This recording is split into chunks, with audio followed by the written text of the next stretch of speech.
Incwadi kaHagayi, isahluko sokuqala, iyafundeka.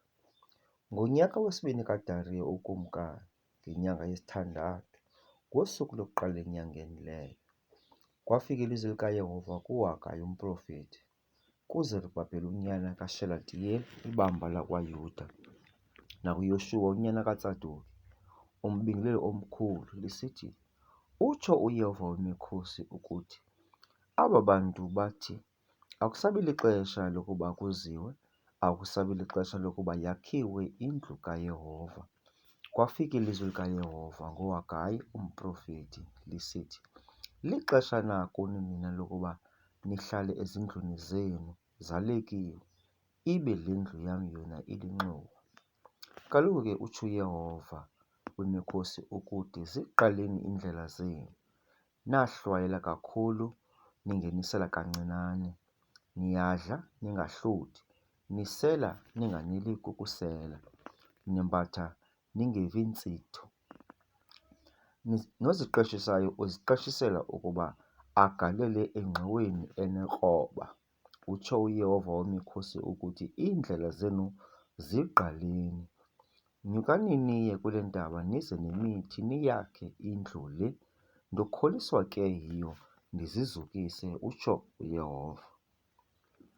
Nalindela into eninzi, notsho nisuke yaba yinto encinane, nithe nakuza nayo ekhaya ndiyiphephetha.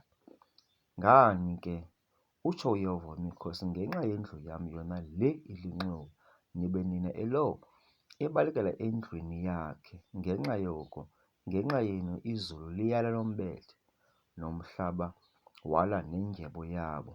Ndabiza ukoma phezulu kwelizwe, naphezulu kwele ntaba, naphezulu kwengqolowa, naphezu kwewayini entsha, naphezu kweoli, naphezu kwezinto zonke eziphuma emhlabeni, naphezu kwabantu, naphezu kweenkomo, naphezu kokuxelenga konke kwezandla." Baliphulaphula ke uZerubhabheli unyana kaShelatiyeli noYoshuwa unyana kaYozadaki umbingeleli omkhulu, namasalela onke abantu ilizwi likaYehova uThixo wabo, ngokwamazwi kaHagayi umprofethi, njengoko wayemthumile uYehova uThixo wabo. Boyika abantu ebusweni bukaYehova, wakuthetha uHagayi, umthunywa kaYehova, ukuthunywa kwakhe nguYehova ebantwini, wathi, "Ndinani, utsho uYehova."